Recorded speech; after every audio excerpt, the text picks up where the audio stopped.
প্রিয় সাংবাদিক ভাইয়েরা, আপনারা জানেন বাংলাদেশে প্রতি বছর প্রায় 1.5 থেকে 1.6 লাখ মানুষ ক্যান্সারে আক্রান্ত হন, যাদের একটি বড় অংশ অর্থনৈতিকভাবে সক্ষম না হওয়ায় ব্যয়বহুল এই চিকিৎসা থেকে বঞ্চিত হন। এছাড়া আক্রান্তদের অপর একটি অংশ উন্নত চিকিৎসার উদ্দেশ্যে পার্শ্ববর্তী দেশ সহ বিভিন্ন দেশে যান।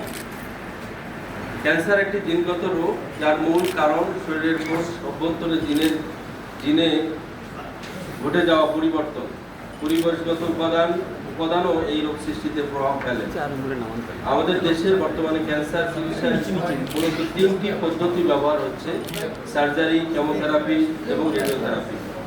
বিশেষভাবে উল্লেখযোগ্য যে কেমোথেরাপি ও রেডিওথেরাপি চিকিৎসা ব্যয়বহুল এবং এর পার্শ্ব প্রতিক্রিয়া কিন্তু বেশি। এই চিকিৎসায় আক্রান্ত কোষের পাশাপাশি সুস্থ কোষও ক্ষতিগ্রস্ত হয়, যার ফলে রোগীর স্বাস্থ্যের উপর নেতিবাচক প্রভাব পড়ে।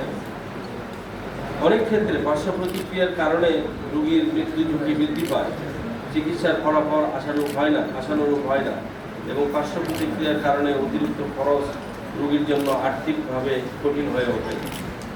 প্রিয় সহকর্মী বন্ধুগণ, চতুর্থ শিল্প বিপ্লবের যুগে ক্যান্সার চিকিৎসায় এসেছে যুগান্তকারী পরিবর্তন। এখন বিশ্বজুড়ে প্রিসিশন বা পার্সোনালাইজড ক্যান্সার চিকিৎসার ধারণা গ্রহণ করা হচ্ছে, যেখানে প্রতিটি রোগীর জিনের গঠনের বিস্তারিত বিশ্লেষণ অনুযায়ী সুনির্দিষ্ট চিকিৎসা নির্ধারণ করা হয়। দেশে খুবই কম সংখ্যক হাসপাতালে এই চিকিৎসা